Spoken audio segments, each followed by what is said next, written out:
There is a podcast that lies between the imagination of two simple-minded earthlings.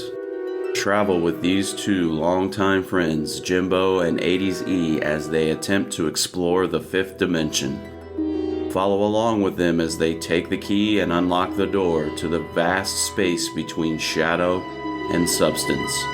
This podcast is one of trivia, of insight, and of sounds and ideas from one of the greatest television shows ever produced. You are embarking on a timeless journey. There is your signpost up ahead. You are entering the tragedy of cinema's Twilight Zone.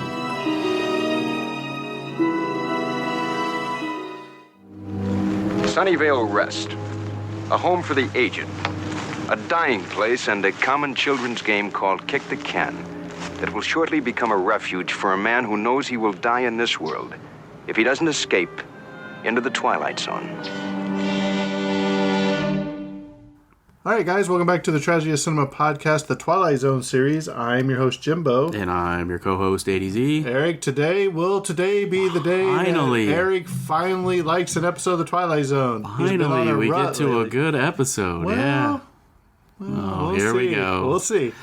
All right. Eric, I have a question for you at the beginning of this. All right. Look, I'm changing things up there, Kyle Jr. Okay. Eric, what do you what were your top 3 favorite games to play outside when you were a kid? Your childhood games or school games? Okay. I like playing Foursquare. That was my number 1, baby. Yes, sir. We played that a lot in elementary school. Yes, we did. It made a comeback. I think jumping rope was something that made a comeback for a while. Obviously playing, shooting hoop, that was probably something I did. My number 2 was dodgeball. Okay. And then there was another one that I thought of, and it just slipped out of my mind, something that I probably traditional hide and seek. That, and then what about, do you remember another honorable, I'll throw this as an honorable mention, do you remember Red Rover, so whatever, we tried to break the hand. Boy, we get bumps, bruises, cuts, Yeah, I don't know if this was a story. There was always a story of the urban legend that floated around that maybe it was just my mom that told me this story, that she was playing in the neighborhood, Red Rover, and they sent a kid over, and he tried to bust through the line, and he crushed his windpipe or something, and he had to go to the ER because it was a violent game, and then they weren't allowed to play it anymore. Oh, man. Well, we always had the kickball, too. Kickball was always fun. Remember? Or what was a 21 tip? 21 tip we used to play. Was that what it was called? The basketball? Yeah, off the backboard. 21 tip, yeah. Yeah. A kickball, that was a good one for a while. I think we played a lot of kickball in elementary. Frisbee. Love Frisbee. But so more than 3, but but the Foursquare was number 1, man. You got it. Yeah, because once you got up to the king spot, you were the king of the school, man. Yeah, that was the good times. All right, so this episode for our Twilight Zone is called "Kick the Can." It's Twilight Zone season number 3, episode number 21, and it was pardon me. It was recorded aired on February 9th, 1962, and it came in a production cost of around $47,964.82, and so it came in a little bit under our $50,000 benchmark. So as pertains to February 9th, 1962, you know what time it is, folks. It brings us to our favorite... Sorry, I fat-fingered that one and wasn't ready for it. Our favorite segment in the episode, the segment we like to call On This Day in History. All right, so on this day in TV and film history, and we throw in a couple birthdays and maybe some sports trivia as well. For February the 9th, let's go all the way back to 1940, and a man by the name of Joe Louis beats Arturo Godoy in a 15-round heavyweight boxing match, and he wins the title. Joe Louis does, and he defeats Godoy on February 9th, 1940. Everybody's talking about Joe Louis. Joe Louis, famous boxer. Here's a big one. I've got multiple stories of family members telling me they know where they were, what they were doing when this event happened on February 9th, 1964. It's the first appearance of the Beatles on the Ed Sullivan Show live from New York broadcast. It drew, get this, 73.7 million viewers on February the 9th, 1964. Yeah, so the Beatles, first American appearance. February 9th, 1973. And this will have ties to our podcast series here. In 1973, an American singer and songwriter, which I didn't know this because he was also an actor. His name was Paul Williams. He played Virgil in the Planet of the Apes movies. Mm-hmm. However, he sung a song, and the title of the song was called Here's That Rainy Day. Now, I don't know if that song was from the movie. I don't think it was. No. If I remember correctly, he does an appearance on, I think he's on The Tonight Show with Johnny Carson. That's exactly what still in his costume. He is in full regalia. He appeared on February 9th, 1973 on the Johnny Carson Show, and he sang I didn't know that he was a singer-songwriter, but he sang this song in full costume on The Tonight Show. And you can find that on YouTube. Yeah. And this one is a little more closer to our time and day, February 9th, 1992. It was the 42nd NBA All-Star game in Orlando, Florida. The West beat the East, and they beat them 153 to 113. And the MVP for that NBA All-Star game was Irvin Magic Johnson of the LA Lakers. Do you remember this? Is that where they all took turns gardening? Yeah. Yeah. Well, I think I have that on VHS tape still. Do you? I think so. So in 1992, right after the season started, actually it was late 1991, Magic announced that he had HIV, right? And he basically retired from basketball, wasn't going to play in the NBA. But the fans voted that year to bring him back for the All-Star game. And so the NBA let him come back and play in the All-Star game. And it was a really great ending. Like, he hit a fadeaway three-pointer to end the game. He was the game's MVP, and everyone celebrated. And they all took turns, like Isaiah Thomas. Toward the end of the game. Yeah, that was pretty cool. Pretty memorable. At least for our generation. February the 9th, 1997, the Fox cartoon The Simpsons airs its 167th episode back in 1997. The thing's still on. Yep. That made it the longest running animated series in cartoon history, and it's still going.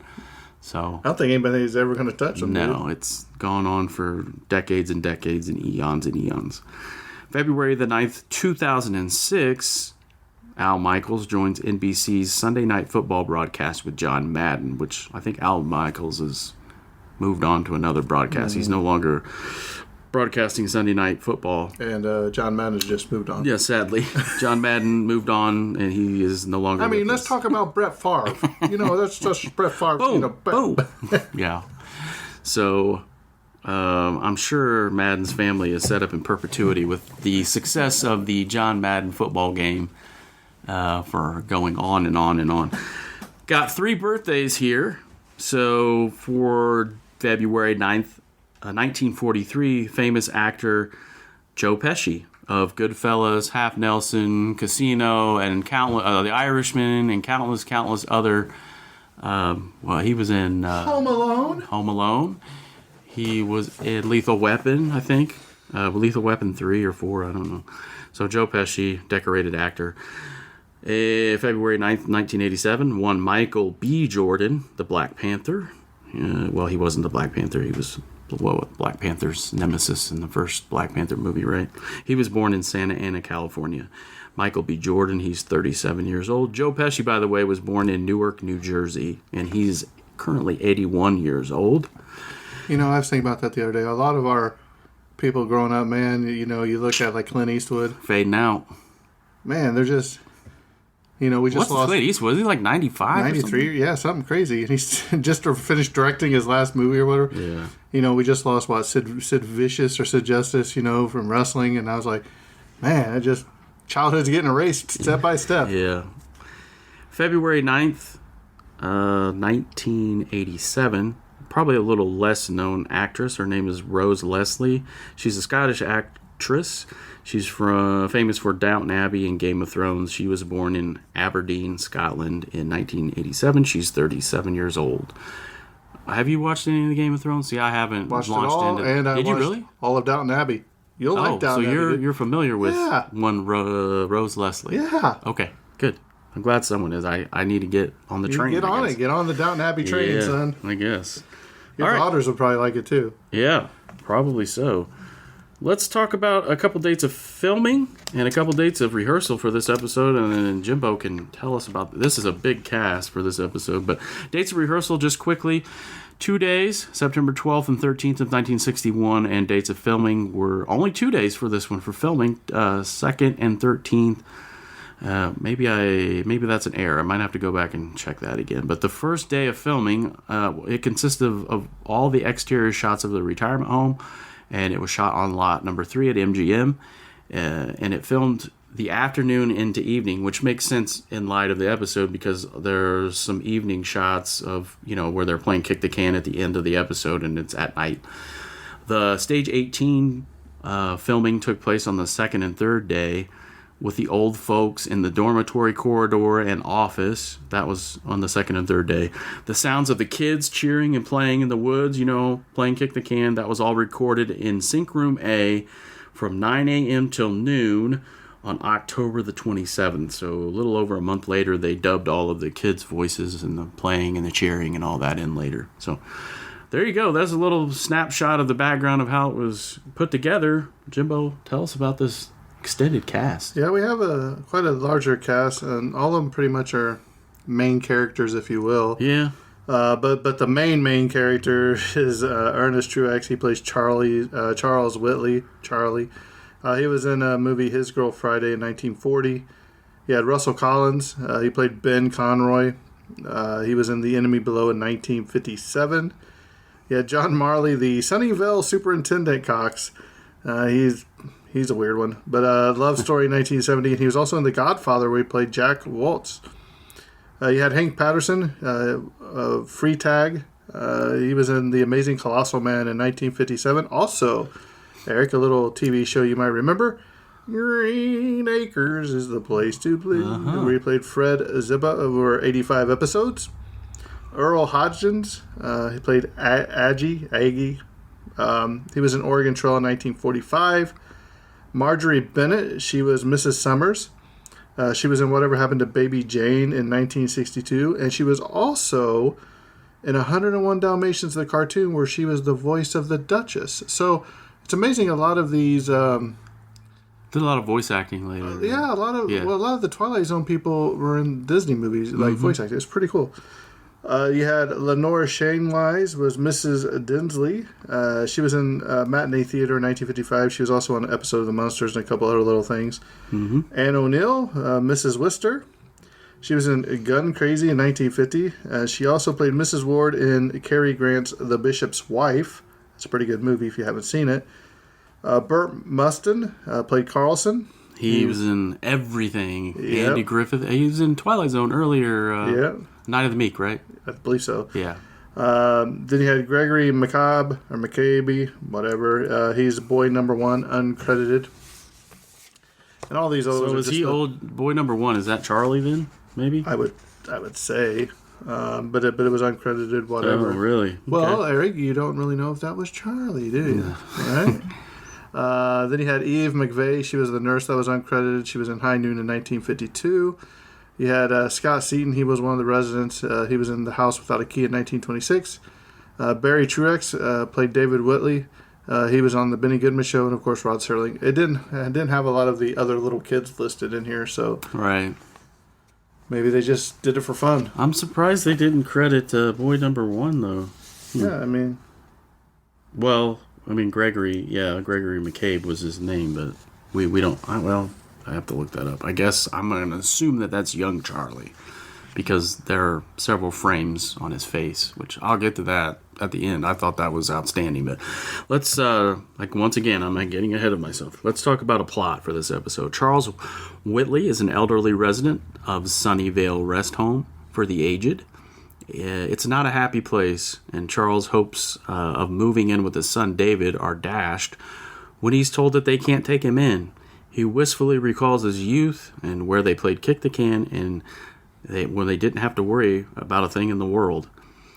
His close friend Ben Conroy begins to worry him when Charles suggests all that you have to do is wish it and you can be young again. Ben is worried that his friend will end up in the loony bin, but it is Ben who is in for a surprise. And yes, he does get quite a surprise at the end. By the way, just off top, Barry Truex, and who plays David Whitley, who plays the son of Charlie Whitley. They are actually father and son in real life. Just throw that in when we were talking about the cast of characters. Act number 1. First thing we open, the opening is like on the Sunnyvale Rest Home sign, which I thought that stuck out to me. The address is 478 Tranquility Lane. I thought that was a nice little ad there. I thought that was a nice piece. Charlie Whitley, he's a retiree at the Sunnyvale Rest Home. He thinks he has discovered the secret of youth, and he's convinced that if he acts young, he will become young. He says, what's something he says in the episode? Well, maybe the fountain of youth isn't a fountain at all. It's a state of mind, kind of the implication early on we get. I see a lot of Charlie in myself. Mm-hmm.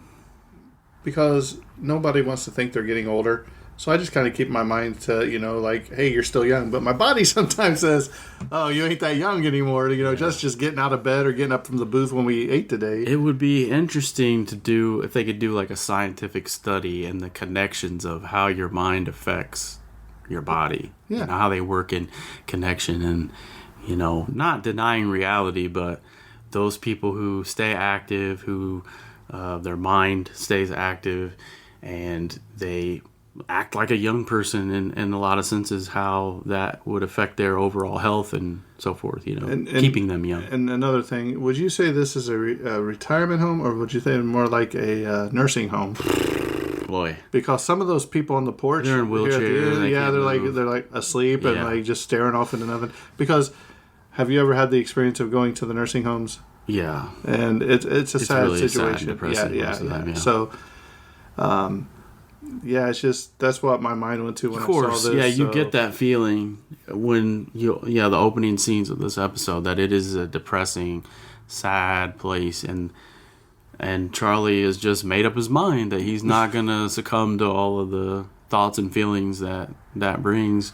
Well, he's really excited because his son, there's miscommunication, but his son is coming to visit. Charlie thinks his son is coming to take him home to live with him and he and his wife, but Charlie corrects him while they have a discussion in the car, like, no, I just came so we could talk about this. Well, no, they said there's been discussions about it, but he didn't even come visit him. He just basically gets out of the car after he says, no, we're not doing that. They're like, no, you're not coming home, so beat it. But they didn't spend any time, And I was like, well, that's kind of mean. Yeah, his son delivers that bad news that, no, Dad, you're not coming to live with us. And as Charles contemplates his disappointment, he goes and sits down under a tree, and he's clutching a metal can that he's taken off of the street where kids are playing in the area. They're playing kick the can. Do you ever play kick the can? I don't think specifically. No, I've always it was just always like hide and seek. We never incorporated the can. What's the can got to do? Is that like I looked that up. The can is like, so the tree would be like base. So if you think of traditional hide and seek, everybody goes and hides, and the ones that are caught, like, instead of just being like you're it and then you go count, everybody has to go to like home base and they have to sit out, right, while the county has to go and look for everybody. But if you're out in the woods somewhere and you sneak by the person who's counting and you kick that can, you like basically released everybody out of jail, if you think about it like that. So they just incorporate the can as a way to release. So does it become like a freeze tag after that? That I don't know. I think, because if I'm standing here and I see you kick the can and then all those people take off running again. Yeah, I don't know how they determine who the next person is, who's it, basically. Yeah, I don't know, but that's how the can is basically implemented into the game. like I said, I've never played it proper, kick the can proper. It was always just like hide and seek, and then whoever the last person was, or if you got tagged, you were automatically it. I don't know how to play kick the can traditionally. So again, back to Charlie here. He's contemplating his disappointment as he sits down under the tree. And this is another great introduction, I think, with Rod as the camera pans to the woods, and then Rod like comes out from behind a tree and he delivers his introduction. Right here it is. I think it's really cool. He's got his hand in his pocket. Is it cooler than him riding? No, Rance McGrew, I think, is the best introduction so far, for me anyway, but this one's a close second. And he comes out from behind the tree. I'm glad Rod's not smoking in this one. He's not. No, he's not in this one. Could have caught the tree on fire. Set the woods on fire. So then after that, we come back. We go to commercial traditionally, and the title shot is of Charlie looking out an upstairs window. It's a moving shot, and the kids are playing on the residential home grounds, which they're not supposed to be, but they're playing kick the can underneath this window. I thought that was a cool shot. Mm-hmm. Then we're ushered into act number 2, his oldest, and we're introduced to Charlie's oldest and best friend, Ben Conroy, who he has known since childhood. And Ben thinks that Charlie's going crazy, and he's able to persuade the home's... Well, we're going to get to that. I'm getting ahead of myself. Eventually, Ben is going to go and talk to the home superintendent, Mr. Cox, about, his friend Charlie. He thinks he's losing his mind, that he's going to end up in the loony bin. In the meantime, in this scene here, in the beginning stages of Act 2, the things that kind of stuck out to me a little bit was they discuss magic and being kids, and then I before mentioned, I think Charlie says maybe the fountain of youth isn't a fountain at all, and then he talks about like high points in his life, like the marriage to his wife and then the birth of his kid, and he talks about those as being like magical points in his life, like and then now is Ben the guy that was in Static? I don't think so. I think that was someone else, but he does resemble him a lot. But Ben he's old. I would describe him as curmudgeonly. He's over. Basically it's me and you in this episode. This is true. Right. Eric, the old crabby guy, and me, the fun, let's go. And he's like, so, Ben tries to talk Charlie out of, he's just like, you're old. Your heart is old. Your lungs are old. You can't, because, Charlie has this grand idea of, like, he wants to go and be youthful again. He wants to play kick the can. And he says, kick the can is like a rite of passage. It's a summertime tradition. Maybe the power of youth lies in playing this game somehow. And if I could just find a way to play this game, he thinks in his mind that he can be made young again, essentially. Right? I think maybe he wanted to play kick the bucket, not kick the can, right? Ben couldn't wait to kick the bucket. And he asks Ben a pointed question, do you believe in magic? Like, well, I don't believe in magic. He's like, you did, like you once did, right? You put your baby teeth under the pillow for the tooth fairy. So there was a time when you believed in magic. So again, those themes run true to like the magic of youth, if you will. So ultimately, that brings me back around as we sort of end Act 2, where Ben goes and we have a scene where he tells Mr. Cox, hey, Charlie's acting kind of nutty. And what's Mr. Cox's solution, if you will? Like, we'll just drug him up, put him in bed, and we'll tell him to slow down. And, basically we're going to try to keep him under control. Right. And, again, Charlie thinks kick the can is the fountain of youth, and he's sort of focused in on this. He wants to play it like those kids. So Cox decides, as a result of this meeting with Ben, that he's going to put Charles in isolation. He's going to put him under observation. But before that can happen, he catches Ben running in a sprinkler that's out in the yard, sprinkling the grass. If we go in order of sequence, like Mr. Cox and Ben conclude their meeting. And then they meet Charlie in the hall, and he rolls that wheelchair at him, like, ha, ha, ha, and starts running out. And he's acting real giddy. Yeah, and he runs out the front door. And he decides he's going to run in the sprinkler. Mr. Cox is, like, incensed. Like, he's going, like, what are you doing? Get out of there. He's all, but you're getting all wet. And he's really angry. He tells him to go inside and change his clothes. And, you know, they're probably going to drug him up to keep him sedated to where he can't cause any more trouble. In the meantime, he's trying to convince all of his old friends that, you know, we should play Kick the Can. And I think that will take us to Act 3. So in Act 3, one last time, Ben tries to convince Charles to act as sedate as the other residents to avoid the fate of being basically locked away in isolation. He's like, look, if you don't start acting right, they're going to isolate you. You're going to be all by yourself, and they're going to try to subdue you.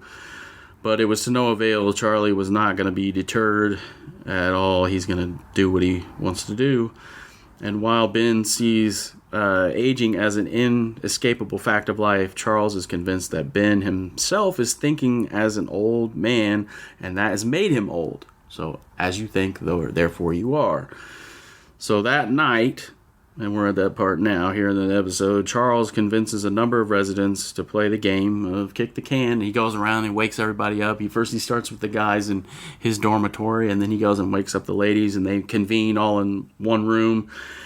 And he tries to talk Ben into joining in with the game, but Ben refuses.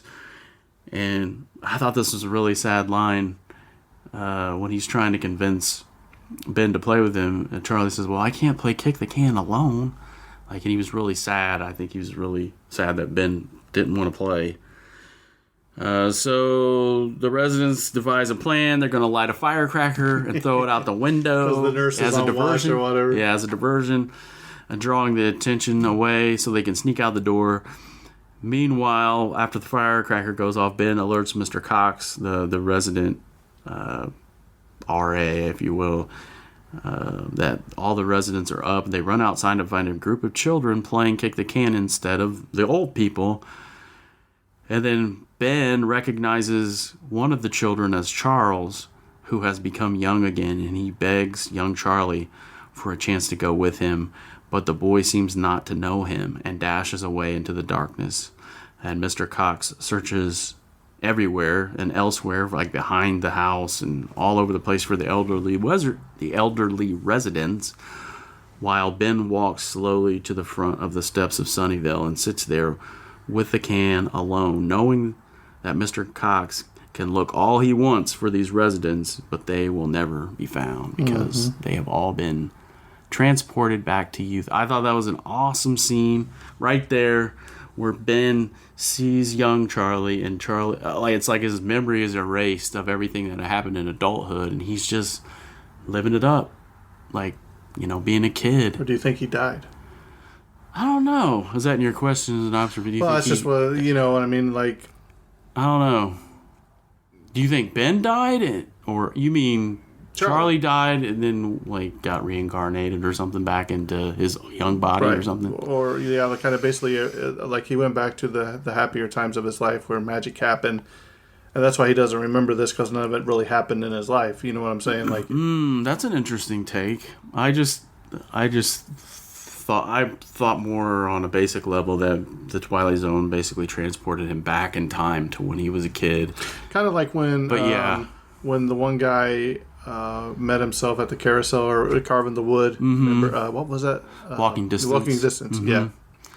Yeah, that would be a good. Yeah, I think we're on the same plane there. I just thought it was really cool. Like his young Charlie's facial expression was perfect. Like who are you? He's just staring at a regular old man. He doesn't know. He's candy. And they were lifelong friends, and he couldn't remember him. But I don't understand why he still couldn't go back. Yeah. I don't know. That's a good question, too. Because after that, I'm sure he's going to believe. Right? Well, that was very well done. He's last one in the woods is a rotten apple. And then you hear all the kids running and playing. I mean, it's just excellent. I really enjoyed this one. a lot. Did you tear up, Eric? Did you tear up? I don't know if I teared up, but it was good. It's no Ransom McGrew. No, it's no Ransom McGrew, but I think the Twilight Zone movie adaptation. You ever get a chance to watch the new version?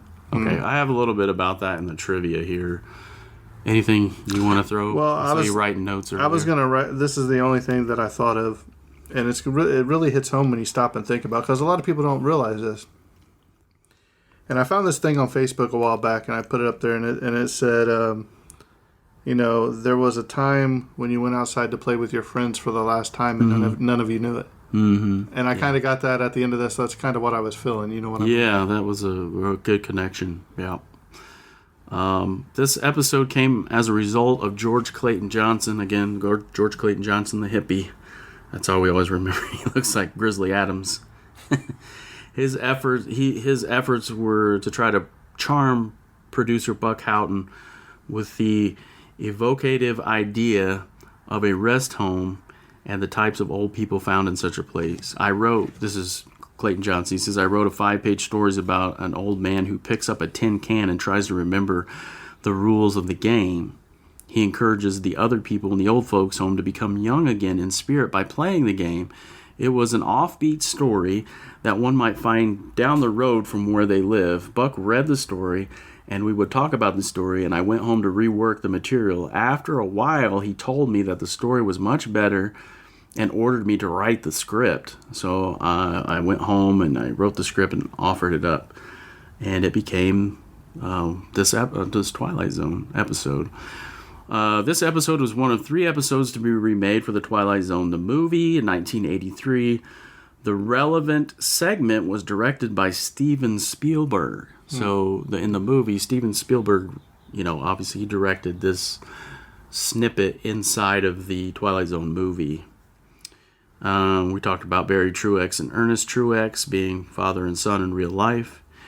Again, the title refers to a game related to tag, hide and seek, and capture the flag, which can be played outdoors. So I think it's like a conglomeration of all 3 of those games. But I'm not exactly sure how it all works out. But it can be played with as many as 3 to a dozen players. The game is one of skill, strategy, and stealth, as well as fleetness.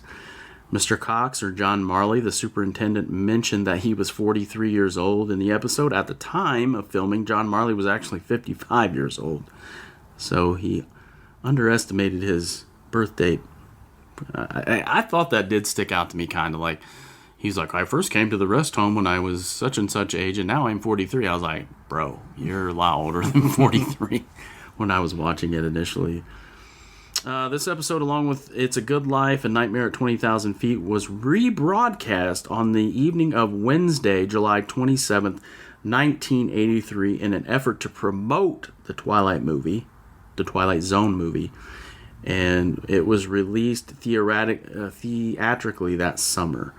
So Carol Serling, which is Rod's wife, I believe, his widow, supplied commentary for the 2-hour television special with brief glimpses and sneak peeks at the motion picture.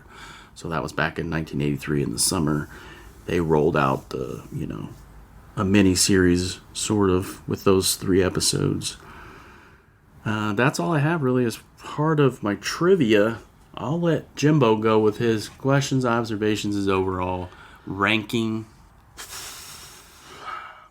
Don't disappoint me. This is a tricky one. Okay, because while the premise seems good, the execution is lacking. Okay. It starts off, man, I'm depressed watching it.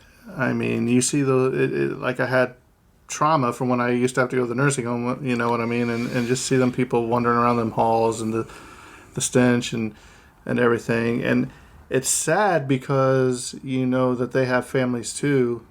And they're just there with nobody, all these other people here that are at this home. Where's their families? Yeah. Maybe they don't have anybody. Maybe nobody wants to come see them. So it starts pulling on your tug strings at the beginning, and it doesn't let up. The bond between the two friends, like you said, is kind of like me and you. You're kind of more serious and stern, and I'm more of like a ha ha ha, you know. It's sad to see them grow apart as they got older, and we both know from just before we reconnected after 20 years, 25 years. It's not that we were mad at each other. It's just life happens, and we both went different ways. Not different ways, but you know, you have your own family to take care of now. Sure. And which I'm glad we reconnected in the end, because there's people from high school and out of my class. I probably really only talked to maybe one, Yeah. and that's sad. Because when you were in high school, those were your friends. You know, Yeah, ride they're or die. formidable years of your life. Right. You know, help build the person you are. And then you wonder where they're at today, and you might see a Facebook post or something, you're like, what happened? Yeah. You know what I'm saying? Yep. So, now that I got off my soapbox about that, it was well written. I see a lot of Charlie and myself, like, running through the sprinklers. We used to do that all the time when I was a kid. Mm-hmm. You know, did you ever pull the trick on your sister or whatever? Where hey, drink out of the hose, and you bend the hose and you let go. Oh yeah, yeah. I could teach kids a few things today, but stuff like that. For my, I think Charlie did a really good job. The old man Charles, I think he did a really good job, and so did Ben. Ben did he's good at being just a mean old man. I mean, I think he's lonely and he doesn't know how to process it. Yeah, I mean, from Ben, let me just park here for a second. Like, from Ben's perspective, when you talk about nursing homes and the nature of the people that are there, most of their family has passed away, and they're like one of the, well, I mean, maybe their children are still there, like Charlie's son, but they don't come to visit him. They just leave, well, like, after 5 minutes. What does it ever say why? Okay. Like Ben and Charlie's, it's like they shouldn't even be in there compared to them other people. Yeah. The other people are like comatose almost. Well, you know, I wonder what their actual ages of the actors were, you know, in real life. I didn't look that up. I wonder how old they were when this episode was, you know, released. But I think from Ben's perspective, he's probably depressed. Many of his, I'm just going out on a limb. I'm going to do a character right here, but like, his family is gone. He's there by himself. He has no options. You know, the small amount of joy that he has, if any, is, I guess, is peace and quiet for him, because the kids get on his nerves. And the only solace that he has is his old friend, really. And now he feels like his old friend is, like, maybe cracking up and losing his mind, and he's wanting him to think rationally. And that makes him look like a curmudgeonly old man. It does in some extent, but I think that plays a lot into, you know, what Ben's life experiences were, and it is sad. And if you want to go and get a spark of joy, the last place you would want to go is a nursing home. But you got to remember, those are still people. Mm-hmm. There's still youth inside of them, but it's been so long, they forget. They forget what it was like. And yeah, I'm rambling on, but I'll just go ahead and I'll finish with my statement here. And if you have more, I didn't mean to interrupt. Do you want my rating? Yeah. So after taking everything I said into consideration, sorry to cut you off. I thought long and hard about this, where I'm going to rate this. And I think I'm going to finally land the plane at an 8.5. Okay. So that's more than I thought you would go. All right. So the last point, to summarize, kind of like as we're talking back and forth here, is like, we take things for granted in our youth. We hear older folks say, or maybe it was our grandparents, they'll start a sentence, you know, when I was your age, and immediately we just tune out and we go, yeah, like our eyes glaze over. We go, whatever, here we go again. And you know, when you're young, you don't realize that old people were you at that time, and we take it for granted, and we dismiss it, and we're like, yeah, here we go with another one of these when I was your age stories. And as we get older, though, we understand, like, our perspective changes, right? As you get older, you're like, okay, I understand what they were going through when I was like 10 years old, and I just like dismissed when they try to tell me a story about, when they were 10 years old. And that's kind of the sad part in the episode is, they're struggling with coming to grips with that. And one person in the story wasn't going to let it go. Charlie was not going to let that youth go. That youth was still inside him, where Ben had already sort of conceded, like, all right, I'm old, my bones don't work, my lungs don't work, my heart don't work. And, that's the contrast. But yet they remained lifelong friends, which that only added to the story. Anyway, I'm going to give this one, I'm right there with you, I'm at least an 8.5. It's not top tier, but it's just under. I thought it was a great story. And imagine, though, if it could really happen. Oh, man. I mean, that's where my mind went. Like, right. Wow, what if that really could happen? Obviously, it can't. But, not yet. But we just got... Elon Musk is working on it, though. We got let it be a lesson. Consider your days and make the most of the ones that you have, because they are numbered and you don't know when they're going to be done. So, with that. Well, we finally got a good episode, Eric. Yep, excellent. Next time we discuss, I think it's the one where the guy buys the piano for his wife or whatever, and the piano makes him tell the truth or whatever. Piano in the house. Yeah. So if you want to follow us, we're at Tragic Cinema Podcast on Facebook. If you want to leave us a review, we will read it.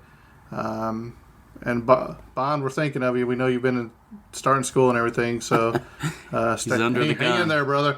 So with that being said, I think this episode's coming to a close, and that's a wrap. And cut. Sunnyvale Rest, a dying place for ancient people who have forgotten the fragile magic of youth. A dying place for those who have forgotten that childhood, maturity, and old age are curiously intertwined and not separate. A dying place for those who have grown too stiff in their thinking to visit the Twilight Zone.